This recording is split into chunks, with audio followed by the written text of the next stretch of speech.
Comme ils logeaient à Gibellina Nuova, ils subirent le contraste entre cette ville qui semblait morte et sa prédécesseuse, sise à une vingtaine de kilomètres de là.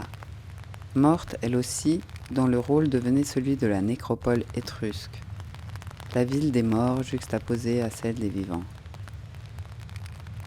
Ils se disaient entre eux que la nouvelle ville leur avait paru bien déserte lorsqu'ils la traversèrent. Des places de jeux sans enfants, des fenêtres au store apparemment baissées de longue date, la plupart des bâtiments claquemurés et sans soin. Les jardins le plus souvent en friche et une absence de centralité pourtant si habituelle et importante dans les villes italiennes.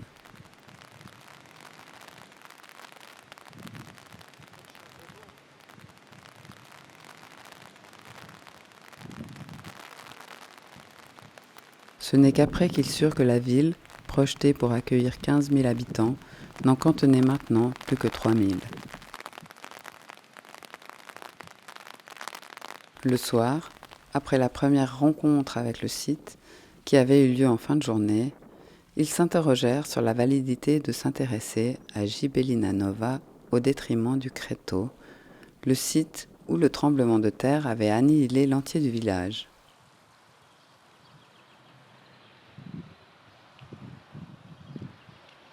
Mais ils convinrent à la fin que leur passage dans la ville avait généré une expérience forte, les prenant à contre-pied face à une époque résiduelle, un tracé urbain voulant offrir une autre forme de vie dans cette Gibellina Nova, maintenant presque aussi désertée que son ancêtre.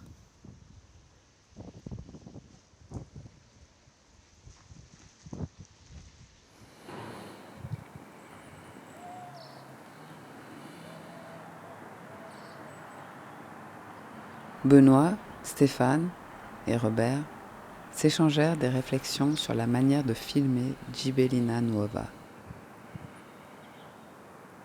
Fallait-il critiquer cet échec culturel et urbain, en était-ce d'ailleurs un, ou au contraire tenter de voir ce qui respirait en ce lieu?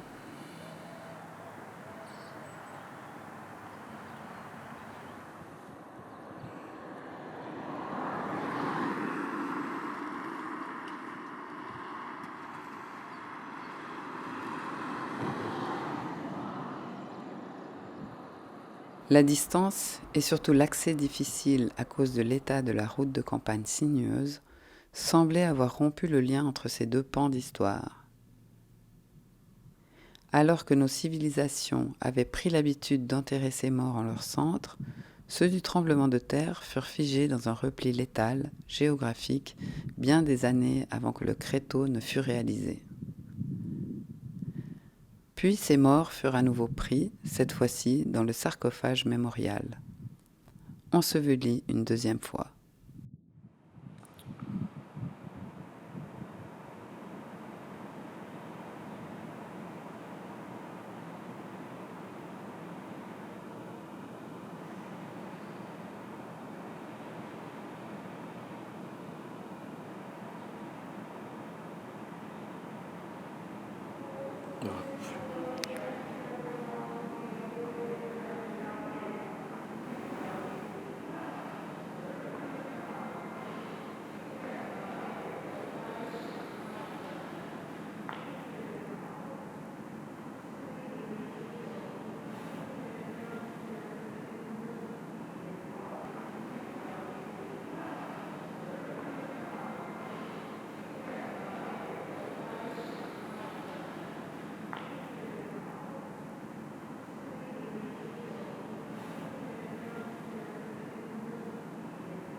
La mémoire de l'ancienne ville n'avait pas pu être effacée ni alimentée par la construction de la nouvelle. Qui était le mémorial de qui ? L'ancien village était la représentation d'un passé figé à la date du 6 janvier 1968. Tandis que la nouvelle ville, suffisamment construite, après une attente précaire de 14 ans de vie dans les baraquements pour les sinistrés, n'avait d'autre passé que celui après cette date terrible, commémorative, du tremblement de terre.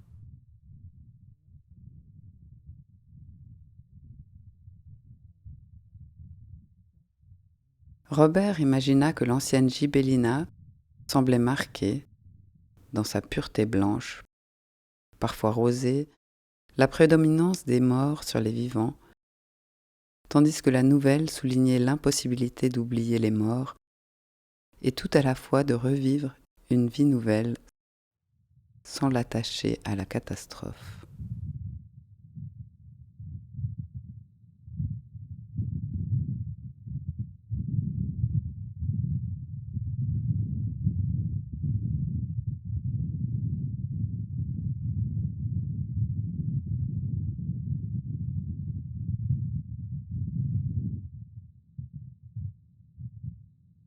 L'expérience à Gibellina Ruderi, c'est-à-dire la Gibellina ruine, était composée de la difficulté de s'arrêter lorsqu'il percevait les ruelles du plan de ville déroulées en vraie grandeur sur la colline.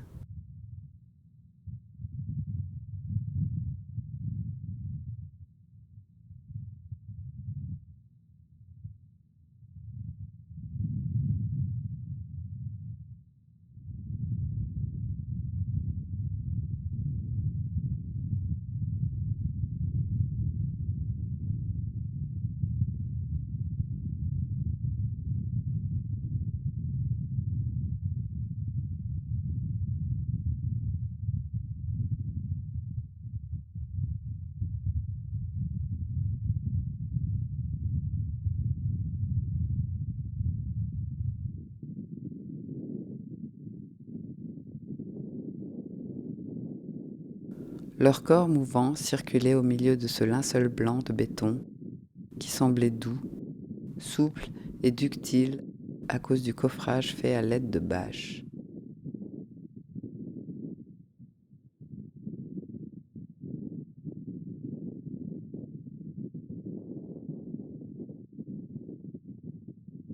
Mais, simultanément, la stabilité du créteau semblait éloigner Benoît, Robert et Stéphane de toute réminiscence de secousses sismiques qui feraient qu'ils sentissent la terre se dérober sous leurs pieds.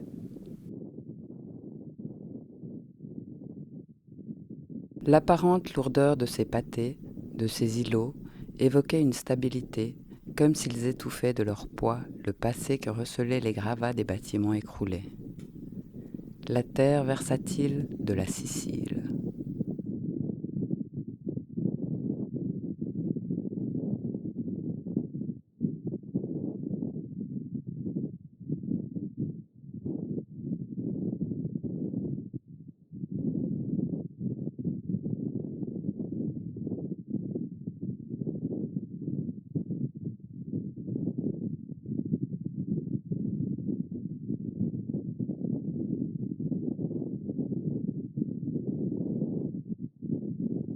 Lors de leur déplacement dans le Créteau, seules les têtes de Benoît et de Robert dépassaient de la surface horizontale, bombée,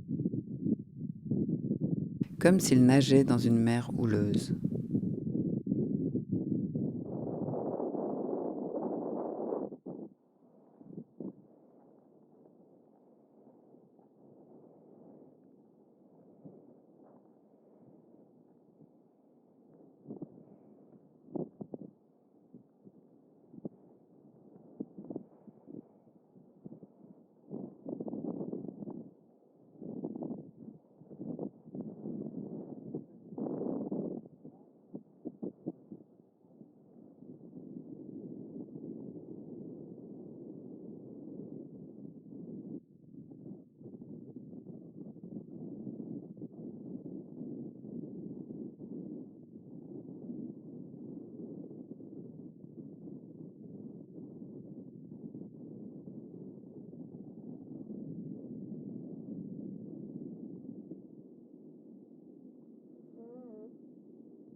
À Gibellina Nova, le sentiment de la rareté des corps dans la ville semblait faire pendant au corps des 3 visiteurs pris, seuls, dans le labyrinthe pâle du Créteau. Et les rares figures transitant dans la ville nouvelle, sur les chemins et aux rouderies, étaient des chiens, souvent errants, sans maître, affamés.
Ils relevèrent la présence de sculptures à peu près partout, représentant leur époque, entre les années 70 et 90, elles devenaient elles aussi ruines ou traces de l'élan utopique d'une ville nouvelle, d'une vie nouvelle, tombée depuis dans une forme de dystopie, celle d'un conflit encore entre la chair et la pierre.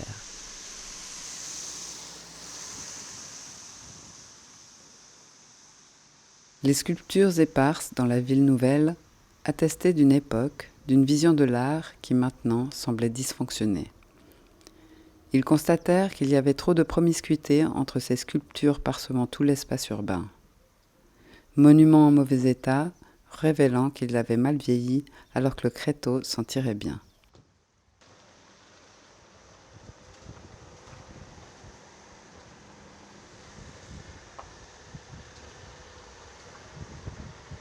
Pour qui étaient toutes ces sculptures ? S'interrogeait Robert. Et quelle était leur fonction ? Faire oublier ou se remémorer ? L'idéalisme d'une harmonie entre art et cité était encensé par le musée, qui en montrait les maquettes, le mouvement de solidarité des artistes et la levée de fonds afin de repartir à zéro.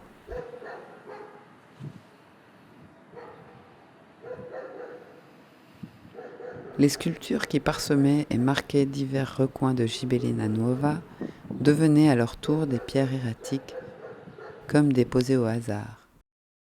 Elles ne bougeaient plus et heurtaient les corps.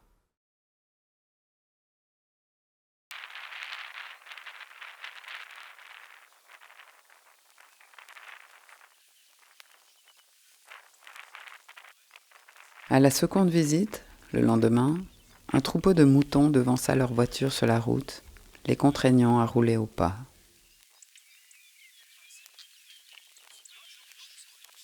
Ils observèrent combien la route était mauvaise, pleine de fondrières, bordée de chiens errants.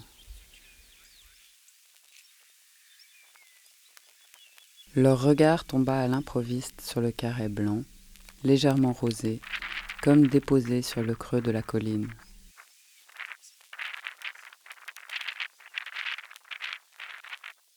Comme ils s'attendaient à chaque virage de voir apparaître Il Créteau, une certaine expectative s'était installée. Les monolithes resplendissaient. La pensée traversa les 3 visiteurs que ces pâtés auraient tout aussi bien pu être une excavation, une carrière de chaux ou encore un champ de maïs entrecoupé de chemins.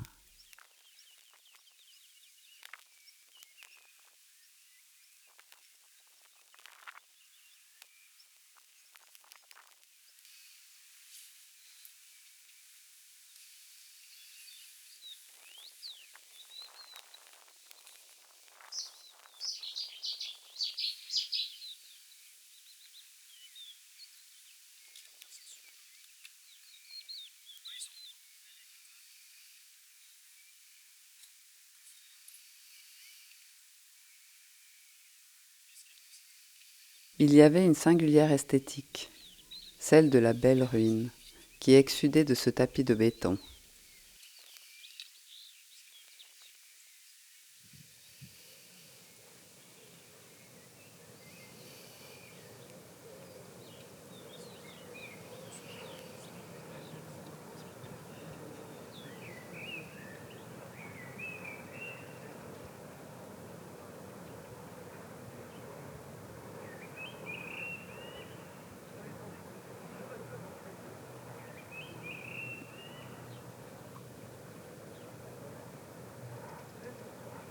Ville fantôme bien plus dramatique que son ancêtre, esthétisée, sublimée et mémorialisée, adoubée dans son rôle de monument funéraire d'une population martyre qui, en janvier 1968, compta près de 370 morts.